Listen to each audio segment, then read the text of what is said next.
반갑습니다. 오늘은 예레미야 31장 말씀을 함께 나누도록 할게요. 31절 말씀이 제가 있습니다. 여호와의 말씀이니라. 보라, 날이 이르리니 내가 이스라엘 집과 유다 집에 새 언약을 맺으리라. 이 언약은 내가 그들의 조상들의 손을 잡고 애굽 땅에서 인도하여 내던 날에 맺은 것과 같이 아니할 것은, 내가 그들의 남편이 되었어도 그들이 내 언약을 깨뜨렸습니다. 여호와의 말씀이니라. 그러나 그날 후에 내가 이스라엘 집과 맺을 언약은 이러하니, 곧 내가 나의 법을 그들의 속에 두며 그들의 마음에 기록하여 나는 그들의 하나님이 되고 그들은 내 백성이 될 것이라. 여호와의 말씀이니라. 참 중요한 장이죠. 30장부터 33장까지는 위로의 작은 책이라고 불릴 만큼 위로의 말씀으로 집약되어져 있는 그러한 장입니다.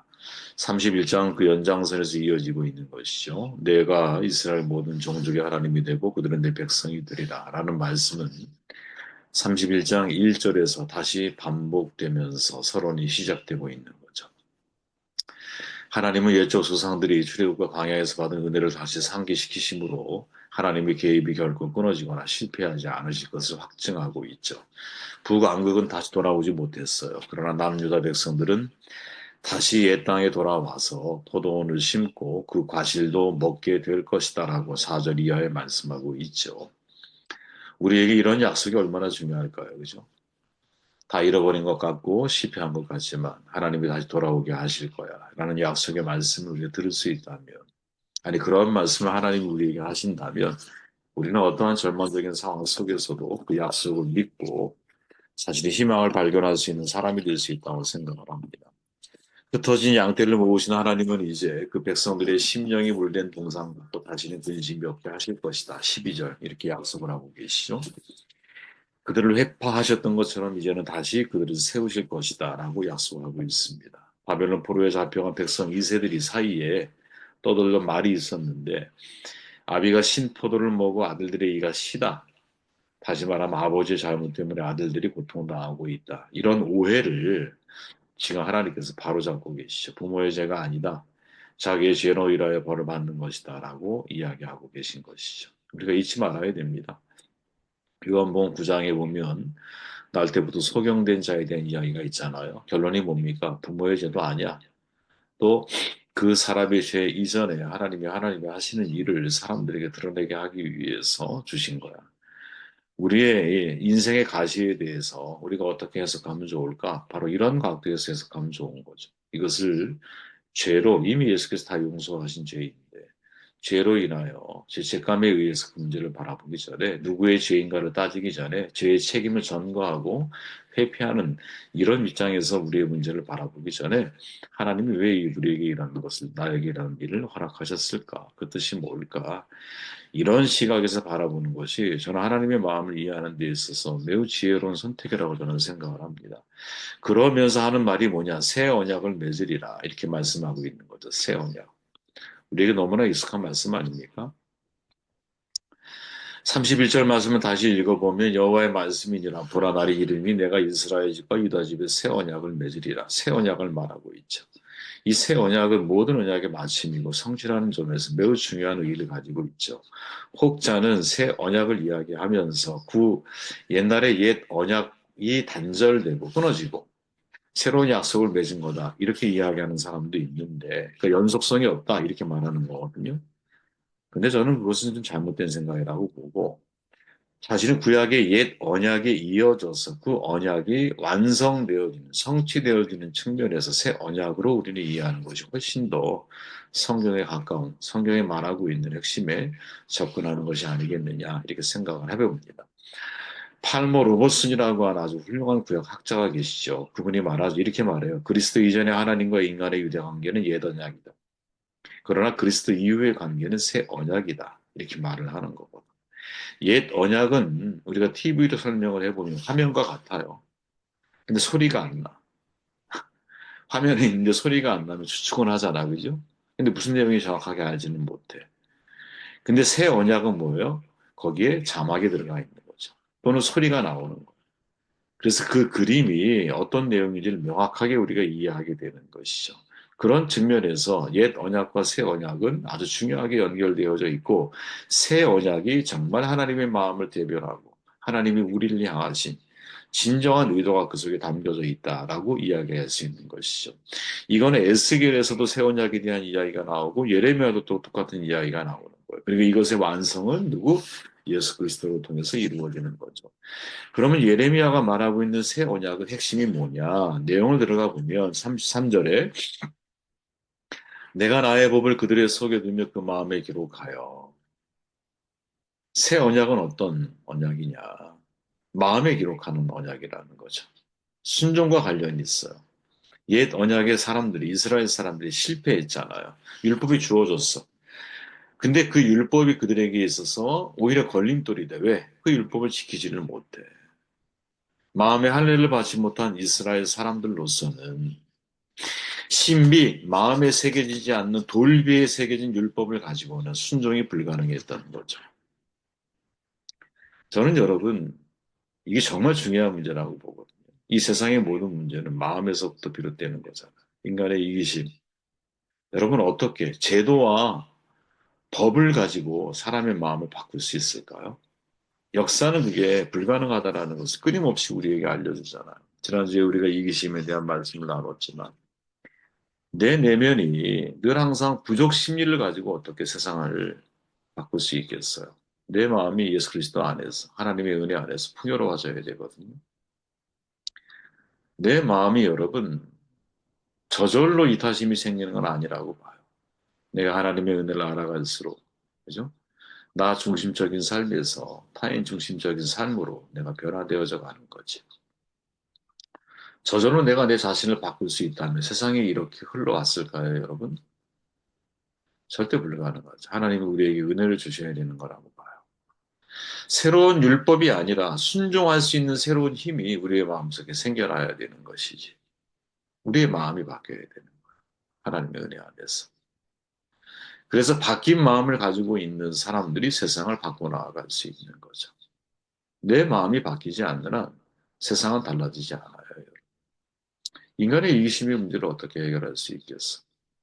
그죠? 끊임없이 자기의 욕심을 추구해 나아가고 그 욕심 때문에 타인에 대해서 무관심하고 탐심의 본질이 뭐냐? 무관심이잖아요. 그죠? 그래서 부자는 여러분 거지 나사로에 대해서 아무런 관심이 없는 거예요. 심지어 무엇에도 관심이 없습니까? 모세의 율법, 선지자들의 말에도 관심이 없는 거예요. 과연 우리가 여러분 하나님 앞에 내 이기심의 문제가 해결된 사람인가를 확인해 보려면 내가 과연 하나님의 말씀에 대해서 얼마나 관심하고 있는지, 타인에 대해서 얼마나 관심하고 있는지, 그 관심의 농도와 질이 나의 여러분 변화된 삶의 모습을 확증해 주는 것이라고 저는 생각을 하거든요. 예수 믿는 사람들인데 타인의 일에 대해서 관심이 없고 오직 자기의 영예, 자기의 명예, 자기의 직위, 자기의 어떤 소유 이런 거에 대한 관심을 가지고 있다면 저는 여러분 단연코 이야기할 수 있는 것 중에 하나가 뭐냐? 아, 저 사람은 새 언약을 받은 사람이 아니다. 즉 마음의 율법이 새겨진 사람이 아닌 거예요. 마음이 바뀐 사람이 아닌 거예요.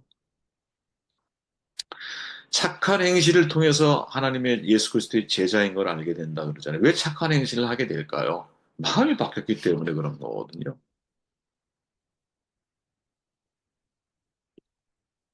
행실을 통해서 마음이 바뀌는 게 아니라 마음이 바뀌어 있기 때문에 착한 행실로 표현되어지는 거예요. 아, 참, 저 사람 착하다. 물론 예수 믿지 않는 사람도 심정적으로 착하게 살아가는 분들 많죠. 특별히 예수 믿는 분들 중에서. 참, 저분 마음 씀씀이가 착하구나. 그 이유가 뭘까요? 그 안에 새 언약이 새겨져 있기 때문인 거죠. 세상을 바꾸는 건 여러분, 외적인 법에 의해서 바뀌지 않아요. 법은 더 많아지지 않아요. 법이 주는 거 맞습니까, 여러분? 더 복잡해지잖아요. 왜 그럴까요?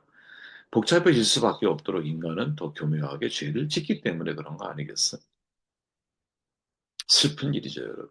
하지만 동시에 기쁜 일이 뭐냐? 아, 이제 율법이 돌비에 새겨진 게 아니라 우리의 마음, 신비에 새겨져서 우리로 하여금 자발적인 순종의 삶을 살아갈 수 있도록 바꾸어 주시는 역사가 누구? 예수 그리스도를 통해서 완성되어졌구나. 33절, 나는 그들이 하나님이려 그들은 나의 백성이 될 것이라. 관계죠. 신비에 새겨진 율법을 가지고 있는 사람. 이 새 언약을 아는 사람은 여러분, 하나님과의 관계를 회복할 줄 알아요. 저는 이 관계가 너무 중요하다고 보거든요. 왜? 하나님의 형상대로, 하나님의 형상대로 지음받은 우리들은 하나님이 태초에 관계를 창조하신지라라는 부모의 말처럼 우리는 관계적인 존재, 사회적인 동물이라는 뜻이 뭐예요? 관계를 떠나서 인간은 살아갈 수 없어. 여러분, 유명한 독일의 황제가 실험을 했잖아요, 여러분. 아이에 대해서. 아이를 터치를 하지 않는 거야. 애무를 하지 않아. 그랬더니 그 아이가 그냥 다 죽더라. 왜? 인간은 여러분, 터치하지 않으면, 만지지 않으면, 관계하지 않으면 여러분, 인간은 살아갈 수 없는 존재이거든요. 여러분은 저 무인도에 있다고 생각을 해보십시오. 먹을 게 있으니까 살 수는 있지. 생존은 가능해. 근데 뭐가 불가능해? 라이프, 생명의 삶을 살아가는 것은 불가능한 거예요. 왜 하나님께서 우리에게 신비에 하나님의 율법을 새겨주실까? 왜 우리의 마음속에 성령 하나님을 통해서 영원히 우리와 내주하시고 말씀을 생각나게 하시는 분이잖아요. 하나님을 생각나게 하시는 분, 생각나게 하심을 통해서 왜 우리를 이렇게 이끌어 가고 계실까? 그건 여러분, 하나님과의 관계를 위해서 그러시는 거죠. 관계.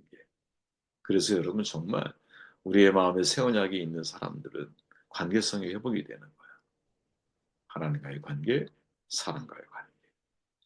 잃어버렸던 모든 관계들을 다시 회복시켜 나가는 힘이 그 사람에게 있는 거예요. 34절 그들이 다시 각기 이웃과 형제를 가리켜 이르기를 너는 여호와를 알라 하지 아니하리니 이는 작은 자로부터 큰 자까지 다 나를 알미라. 하나님을 알게 된다라는 거죠. 그 관계를 통해서. 이때 안다라고 하는 말이 야다라고 하는 말이거든요. 야다, 야다. 히브리어. 지적인 지식과는 전혀 다른 거예요. 마음의 지식, 사랑의 지식을 말하는. 안다라는 것은 사랑한다라는 거예요. 그래서 여러분 부디 정말 우리의 꿈이 그게 되기를 바라요. 죽는 순간까지 내가 하나님을 더 알아가는 사람이 되고 싶다. 하나님을 알아가는 사람. 이때 아는 하나님을 아는 지식의 깊이는 사랑의 깊이가 되어야 돼요.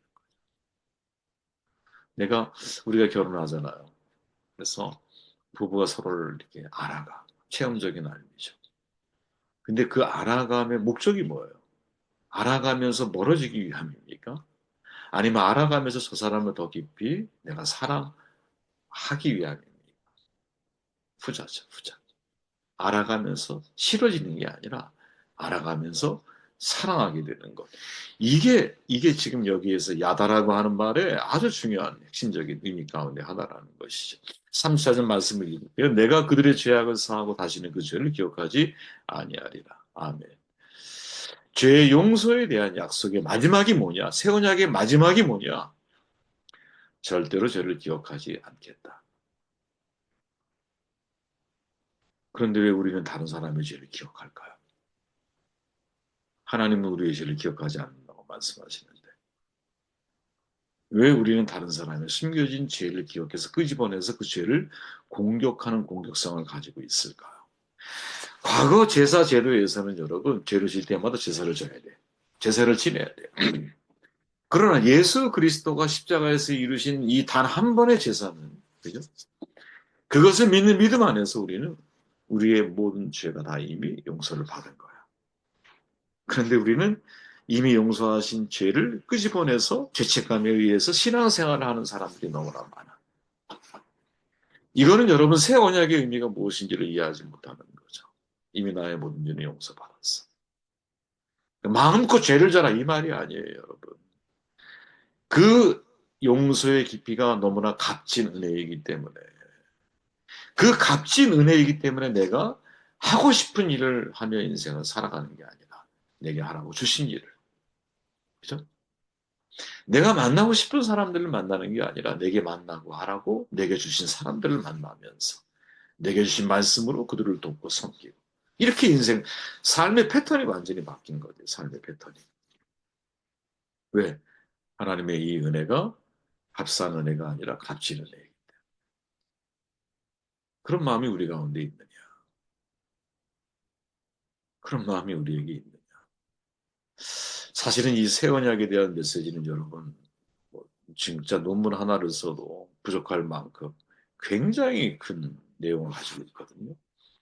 저는 여러분들에게 말씀 중심으로 간단하게 정도를 그냥 해봤어요. 야, 돌에 새긴 율법이 아니라 마음에 새긴 사람의 마음이 바뀌어야 돼. 우리의 마음이 바뀌게 되면 하나님의 관계성이 회복되게 되어 있어요. 하나님과의 관계가 깊어지면 깊어질수록 야다. 하나님을 알게 돼. 하나님의 마음을 알게 돼. 그 마음을 알면 알수록 하나님을 사랑하게 돼.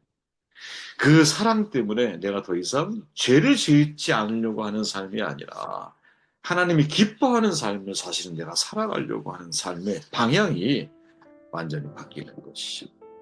네?